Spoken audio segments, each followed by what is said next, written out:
So 29 people arrested on the first day of Arise Ghana's Krum Ayashi demonstration, which turned violent. They've all been granted bail. Stay on as we engage their lawyers, plus the leadership of the group here on The Pulse.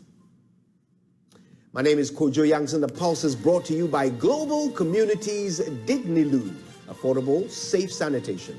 Remember, we're also streaming live on YouTube and all our social media handles at Joy News on TV. You can tweet at us with the hashtag #ThePulse. It's always a pleasure to be with you. Let's get started. Children of Ibrahim Mohammed, the Ejura-based social media activist whose murder sparked mass riots in the town, say they are still battling traumatic scenes from his death, 1 year after he was killed by unknown assailants.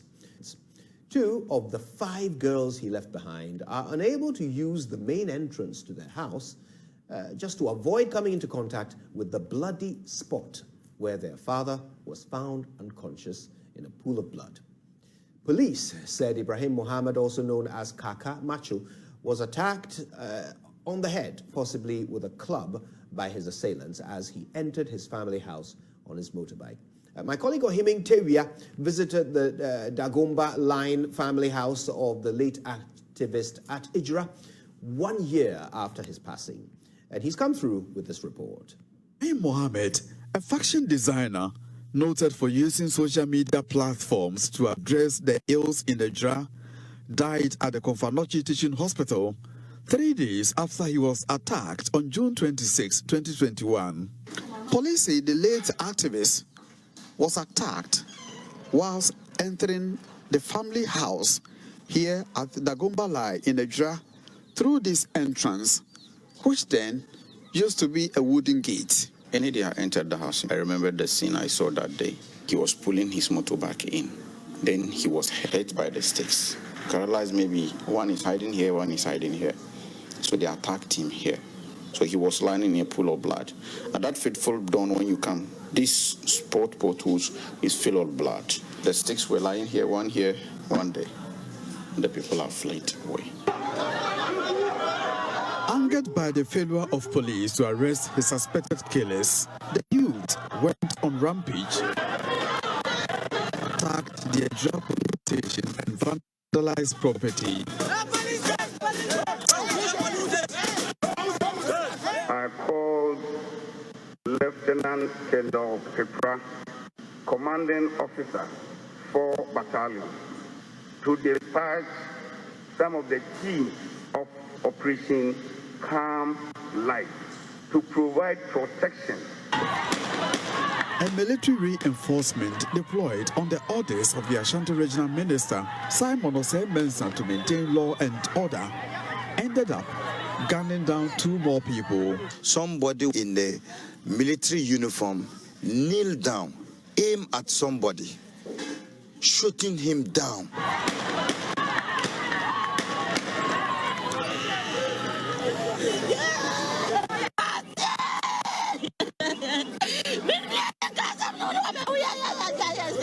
Those memories are still fresh on the minds of residents.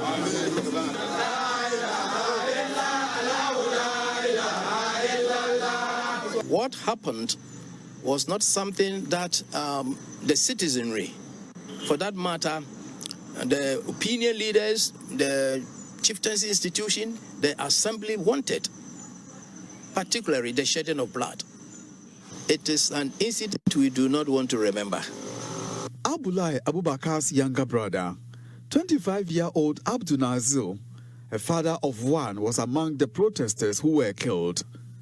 He died protecting the multimedia team who covered the protest. That day I was together with him. After the cemetery, I came before him. On his way going, he met some of the youth.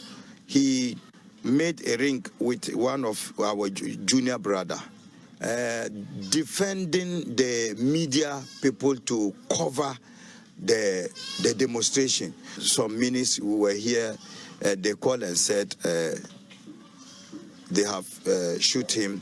I went to the hospital. I met him on the hospital bed, already dead. Just like that. public hearings.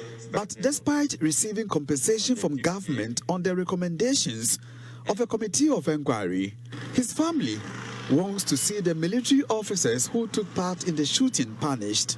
We were not demanding for compensation. The government compensated it on his own wisdom and the love for the family. He did that, but we did not request for compensation. What we want is justice, nothing but justice. Nobody is supposed to be above the law of this country. So what we are calling for is he should come out and explain to Ghanaians why there are so many options of defending or controlling crowd. Then they decided to use live bullets.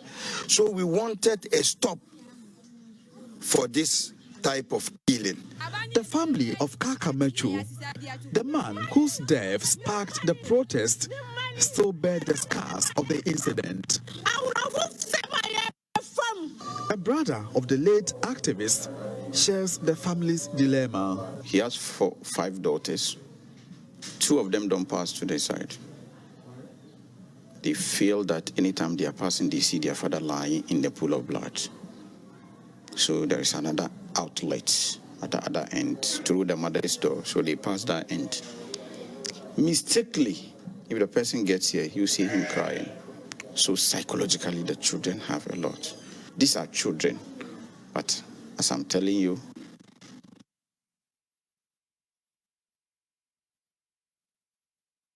find the opportunity to mourn and pray for their departed relatives as authorities of the Ejura-based Municipal Assembly move to injunct activities earmarked to commemorate the 1-year anniversary of their death.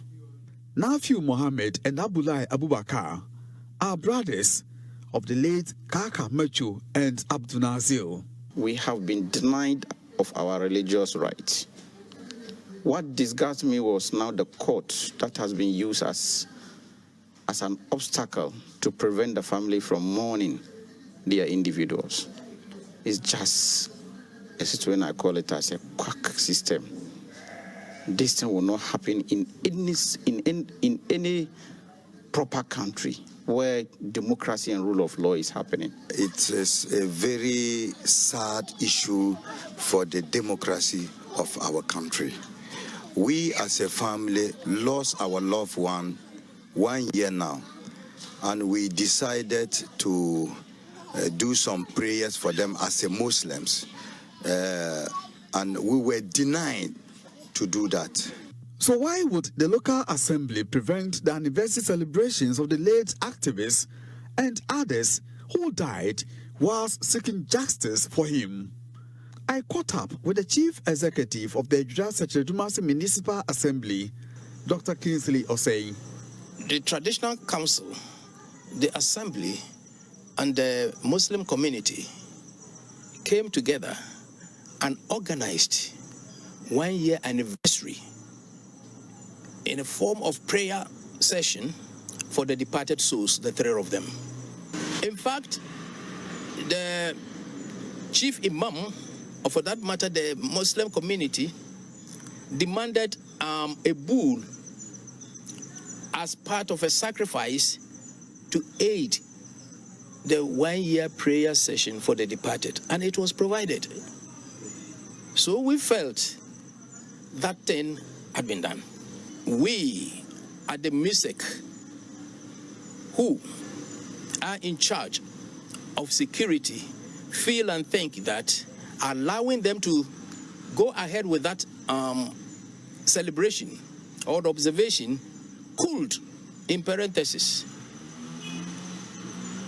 bring about another uprising, and we wouldn't want that to happen. From Ejura in the Ashanti region for Joy News, Ohiming Tewia reporting. Ohiming Tewia from our security desk filed that report. He joins us now. Ohiming, thanks for your time. We know that 3 suspects, as well as a brother of the deceased, have been granted bail while the case remains in court. You've been following this story. Why has justice been seemingly delayed? It's been 12 months. Yes, Kojo, this is $1 million question yet to be answered by the Judicial Service. As far as I am concerned as a reporter, following the developments of the story, especially in court, what I have realized is that in the past 1 year, I have been in court not less than 40 times, following the trial of 3 suspects, 2 of whom were NPP polling station executives in Ejura, and a brother of the late social media activist, Idi Mohammed, whose name came up following allegations by some women, a woman who claims to have seen the brother attack the younger social media activist who is now deceased. For the past, let me say, 3 months that we've been in court, we've been at one particular stage where we are told the case docket has been forwarded to the Attorney General's office, pending advice from the Attorney General. So first, 2 of the suspects were granted bail after their lawyers seek the attention of a higher court, that is the Kumasi High Court. The case is pending at the Asokwa District Court. So the lawyers filed for bail application at the Kumasi High Court, of which it was granted for the 2 of the suspects who were arrested earlier, even before the brother of the late social media activist was also picked up. So later in the day, we also heard that the family has also filed for a bail for the 3rd accused, who is Baba Idi, and his was also granted by the court in that regard. So what we do know is that on the 4th of next month, the case will come up again for hearing, but I'm unable to say what will transpire in court because all these we've been at the stage where the Attorney General or the AG's office is yet to advise on the case. And this is a development that has somehow, forced the Kaka Metro's family to complain bitterly for the fact that looking at where they are, having had the burden of taking care of the 5 children and the wife left behind by the late social media activists, they are also being forced to pay for the services of a lawyer for that of their relative, and as well as also ensure justice for the deceased social media activists. So that has been the burden of the family. And yesterday, when I spoke to the family spokesperson, Nafi Mohammed, he did indicate that for them, they think that justice is not being served as far as the family is concerned, and they would have wished that adjudication of this particular case is, pushed a bit further or fasted, so that they can have that opportunity and also be comforted as far as the case is concerned. From what you describe, it would seem the case hasn't really proceeded at all. But have we had the opportunity to hear the theory that the investigators or the prosecution are working with? Do they believe that these 3 accused worked together in the commission of this crime? It is a bit difficult to say what probably is the mind of the prosecutors, but following this particular case, what I have realized is that police, just on the 28th of June 2021, even before the death of Kaka, the 2 MPP polling station executives were picked up. So they had already been picked up before the man's death. And we are told it was in the evening when they had attempted, in a way to escape from attack from the angry youth who had then pointed accusing fingers at the 2 MPP polling station executives for their involvement. And they suspected that they were involved. So after they managed to flee the scene, later on, police picked them. And then 2 days later, police also picked Idi Mohammed upon listening to what police says is an eyewitness's account. That is when Idi Mohammed, the elder brother of the late social media activist, was also picked up. So it is unclear as to whether police would amend their charge sheet to indicate that these three persons committed the act in concert, or they committed these acts separately. But having had the opportunity to go through the charge sheet, the indication is that the first two accused persons were believed to have, committed the act together. But later on, when the Idi Muhammad's case came up, then what we are learning is that Idi Muhammad case is probably what police will want to pursue. So for me, following this case, I won't be surprised to hear that in the next court hearing, the prosecutors will file a case indicating that they want to acquit and discharge the two MPP polling station executives for probably want of prosecution, and then concentrate on the Idi Mohammed, who is a eldest brother of the late social media activist, upon which they have some way gotten evidence or witnesses to testify against the accused person. So it is still unclear though, but like I said, this is comes as because I have followed the case and followed the developments in the court and what has come up, especially when these eyewitnesses were also appeared before the committee of inquiry and testified before the committee that indeed this particular woman witnessed the act and saw the brother of the late Ibrahim Mohammed committing that act. That probably could be the next line or a particular line the police prosecutors will want to tow. Now, obviously, this is a case that garnered international attention. An entire commission was set up to look into the subsequent, what caused the subsequent riots and killings. How does the community feel about the fact that even the original alleged murder is yet to have its case concluded? How do they feel about the chances of justice being found for the killings of those who died during the riots? For residents and natives of Ejura, they are divided as to whether the people involved have been served with justice.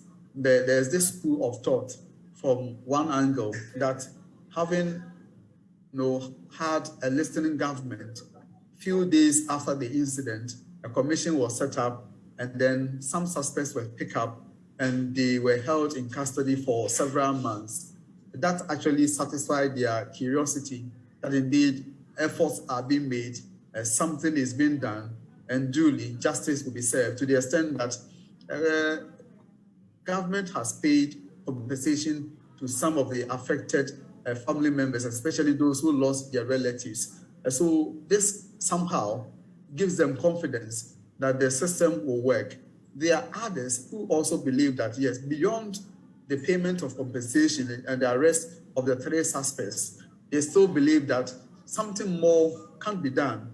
And when they say something more can be done, then they are talking about prosecution of police and the military officers found to have misconducted themselves and involved in the shooting to death of two other lives, or two other youth members of the community who were shot and killed. So these are the perspectives that the residents of Ejura share. There are some who want to hear that police and some military officers have been prosecuted and brought to book for their involvement in the arts. And there are others who also want to hear that 2 or 3 people who are standing trial are convicted for their involvement in the killing of the late Ibrahim Mohammed. Right. Now, we know that Kaka's death resulted in a protest that turned chaotic, leading to the death of 2 persons and injuries to at least 3 others. A ministerial committee was tasked to investigate the matter. Let's have a very quick recap of some of the recommendations that the committee made. So, first of all, the committee recommended adequate compensation for the families of the 2 deceased persons, namely Abdul Nasir Yusuf and Mutala Suraj Muhammad. Adequate compensation must also be paid to other injured persons, namely Louis Ayipa, 20 years old, and Awal Misbao, a 16-year-old. Also, Nasif Nuhu, who is 30 years old. These are the names known to the committee. 2, the committee recommends the immediate transfer of the District Police Commander of Ejura, DSP Philip Kujo Hammond, first for his incompetence in handling the situation, and for the fact that his relationship with the community seems to have been damaged beyond repair. 3, we further recommend the structural expansion of the Ejura police station and an increase in personnel. 4, we recommend the removal of the Ejura-Sechiredumasi Municipal Chief Executive, Mohammed Salisu Bamba, since his continuous presence as MCE would exacerbate the already tense security situation in Ejura. 5, it is further recommended that the military establishment review the actions of the section on the ground led by Lieutenant Martin Opoku Eduse for the inappropriate use of force and apply appropriate sanctions. 6, we further recommend the training of RegSec, MUSEC, and DISEC officials in the Ashanti region in conflict and crisis management at the Ghana Armed Forces Command and Staff College at least once every year. 7, we recommend the development of a joint standard operative procedure, SOP, for military and police operations, including roles for indispensable allied agencies like the National Investigations Bureau, NADMO, Ghana National Fire Service, National Ambulance Service, etc. 8, if we can go back, 8, we further recommend that the NCCE should intensify its public education in relation to the rights, obligations, and civic responsibilities of the people of Ejura. 9, it is further recommended that all crowd or riot or crisis control units be made to wear body cams, and all vehicles and mobile gadgets employed must also have cameras. 10, we recommend the establishment of a sports and other recreational facilities in Ejura under the Zongo Development Fund so as to rechannel the energies of the youth. And those are the 10 recommendations that were submitted by the committee that looked into the rioting and killings in Ejura following the alleged murder of Kaka. So to what extent have these recommendations been implemented? Joining me now via Zoom is Nafiu Mohammed. He is a member of the Joint Committee for Ejura Victims. He's also the cousin of Ibrahim Mohammed, also known as Kaka. It's a pleasure to speak to you. Thank you for your time. Thank you. Now, as a member of the Joint Committee for Ejura Victims, are you satisfied with the extent to which events have panned out so far? Once again, thank you very much. I'm highly dissatisfied with what is really happening. So with the happening, we as a family or families are not happy at all with the happenings. All right. Now, tell us, what were you expecting and what has been done and what remains to be done? Actually, with the organization of the program as scheduled, we planned together as families. Then we communicated to the traditional council through the Ejura. He accepted it, and we proceeded from that point. To a point, he set a committee to also help in that work. It was the point that we were in cooperation together, but the committee told us as a family, we have already planned our program, and we have a program lineup for that. So the committee, the chief setup, also brought up a different program lineup. So we said, what should be done? So the suggestion of the committee is for the families to put their program lineup down, to cancel their program so that they will give us a different program. So that was where we did not understand each other. And as a family, we said we will still go with our program, and the traditional council also said they will also do their own. So from that, we continue to do our organization. In the midst of our organization, we had a call from the Municipal Security Council. They invited us there.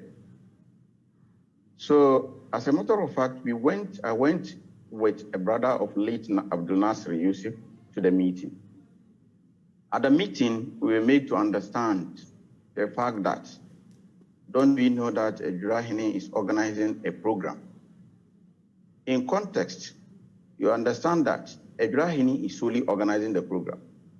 He only made information known to the Zongo chiefs and the imam that he wanted them to organize a program. They were not part of the organization. So we as a family have gone through all the traditional council with our family members. We went to the Zongo chiefs, we went to the imam, we sat down with the imam, we sat down with the leadership before bringing out that program out. So at the music meeting, we were made to understand that since Ejura is organizing a program on that cause of our late brothers, we as a family cannot organize any different program. So we made them to understand that we are organizing it as a family members. It's our brothers who are late. So, but we were told vehemently that we cannot hold a program. It got to a point that one member of the committee told us that if we want to organize such prayer, that prayer can only be held in our hometown, not in Ejura. So upon that, we had little misunderstanding, I say, because we do not understand them, because saying Ejura is holding a program, we cannot have it. This is against our religious rights or our freedom of worship and freedom of assembly. So we told them that if you have any reason, it's better you tell us than to tell us that Ejura is holding it, so we cannot hold that. So from there, we proceeded with our organization. So we told them at the committee, at the music meeting, that we are going to inform our family, since we are representatives. We are going to inform the family.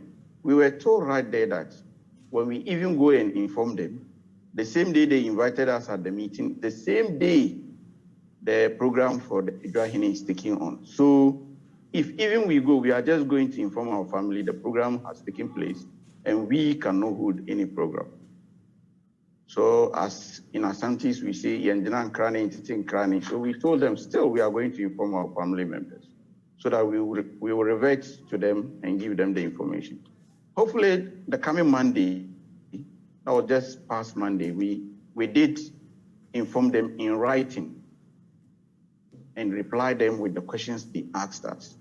And we clearly indicate that there has not been any established reason to us to quit what we are intending to do. And if they have anything to tell us, that's why we have informed every stakeholder involved in this matter. Nobody who is within Ejura as a security person, we did not inform. We informed the police, we sat down with the police. We invited the police, even to the point we told them that we would give them a platform to talk to the youth, to serve as a reconciliation on what happened last year. So we did that with them. So hopefully this is what we were up to with them. We discussed every matter in consultation with everybody. So we were there. On the same Monday, we supplied the letter, we gave them the letters. We're giving another letter that they are inviting our family members, that is our grandfathers, our mothers, to a music emergency meeting. They went to the meeting. After the meeting, what they concluded is to injunct the program. And in simple terms, what we intend to do in the letter, the program is happening on the 30th. That's today. Our plan was to have the program today. So what we are going to do is, first, we are going as early as 6 a.m., we are going to the cemetery to do cleanup exercise. This is where the 3 individuals were buried. We are going to do cleanup exercise. The place is bushy because it's rainy season. The place is bushy. We are going to weed, clean the place. If we have weedicides, we spray it with our spraying machines. Then after that is done, The youth, we converge back with the leadership of the chief imam. He is in consultation. Every arrangement with the chiefs, we inform them. Everybody is aware with our arrangement. The chief imam has embraced, and he is even to lead the Quranic recitation. What is the importance of doing that? So are you saying that this is what you will do today, or this was your plan, which you can no longer do? Good. That was the plan. That was the plan. Okay, please go ahead. Good. So that was the plan to do. So after the cemetery, we converge by 10 a.m. at a junction in Ejura called Mamididi Junction, where the families and the organization, all stakeholders have been invited. Then we sit down. That what we are going to do there is just to recite the Holy Quran. The importance or the significance of the recitation of the Holy Quran is in two phases. One is to pray for the lost ones to have eternal mercy and peace. Two is to pray for Ejura, for bumper harvest. We are in rainy seasons. For bumper harvest and peace to reign in Ejura.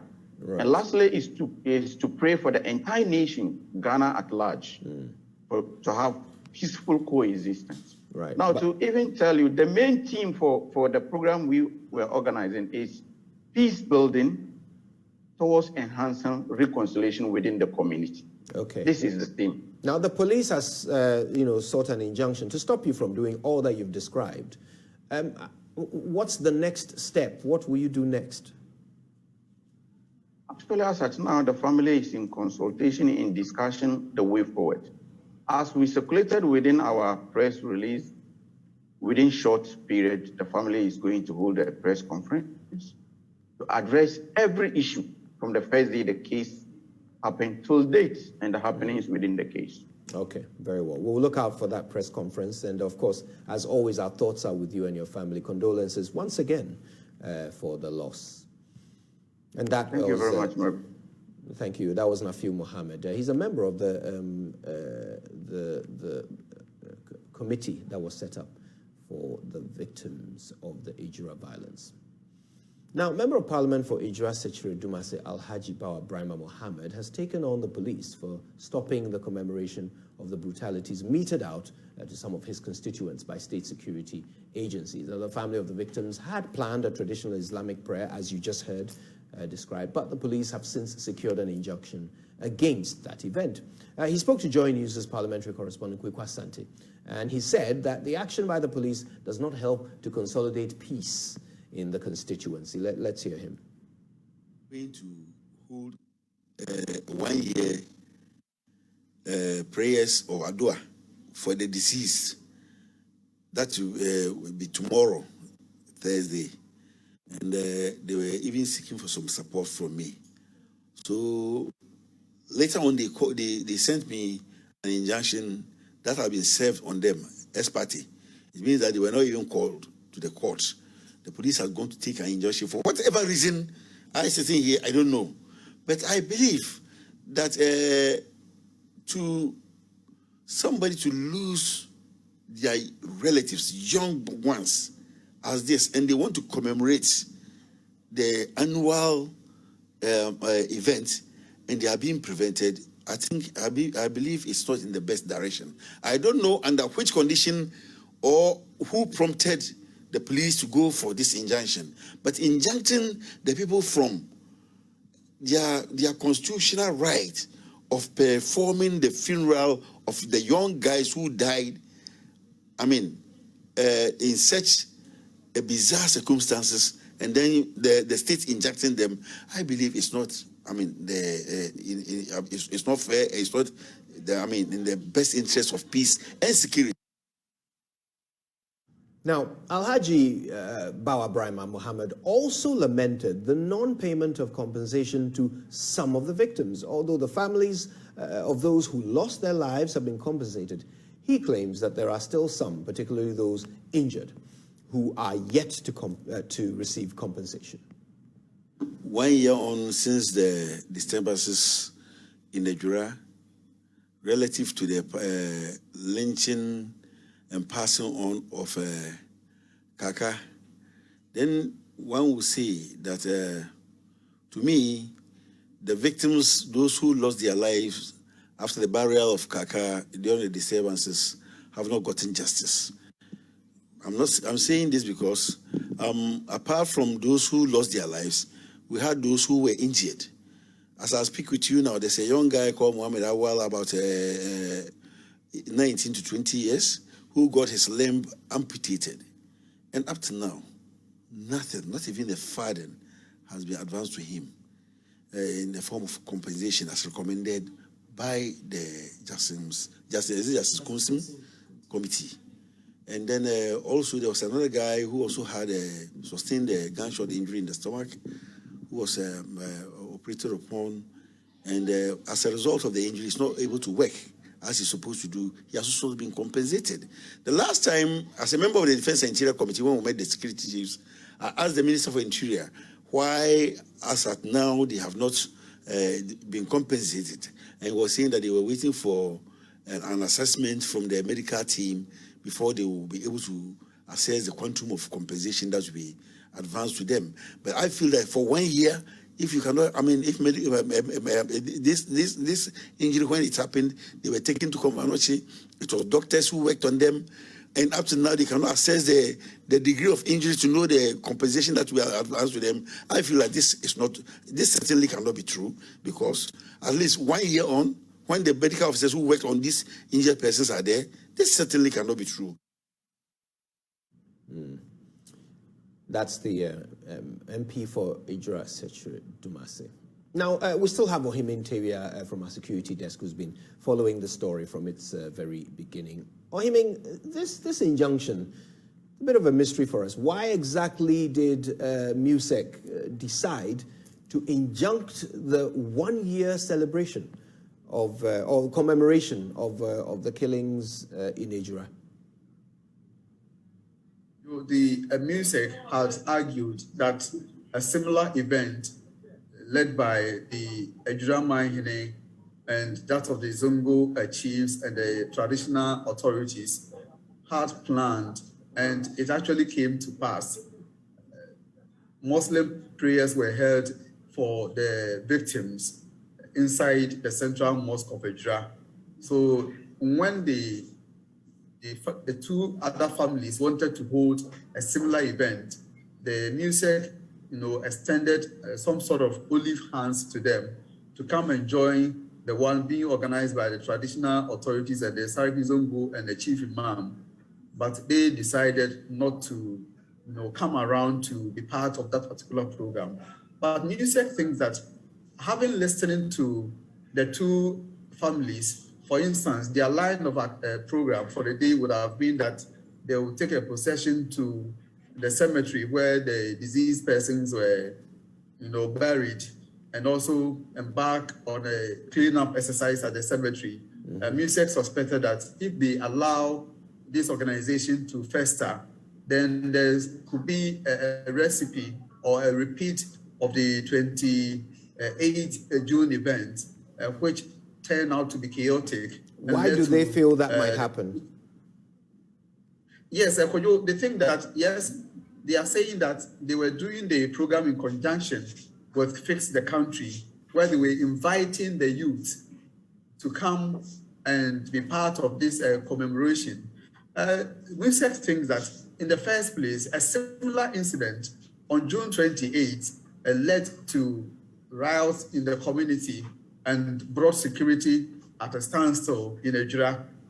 So, having learned and taken a cue from that particular event, there was a need to manage the situation very well, and they engaged the organizers of the event to ensure that even the Muslim prayers, according to the chief imam and the traditional authorities, the Zongo chiefs, could be done, is something that is done indoor, but not even on the cemetery or anywhere. And so they would have agreed and subscribed to the fact that if it was to be an indoor event, leaving the street procession to the cemetery and the rest out of the program, that would have been granted. And so the municipal chief executive, Dr. Kingsley Osei, says, and when they met the two families, that was the message they sent across. But the family never came back when they extended the invitation to them to come and join the one being organized by the Zongo chiefs, the chief imam, and then the traditional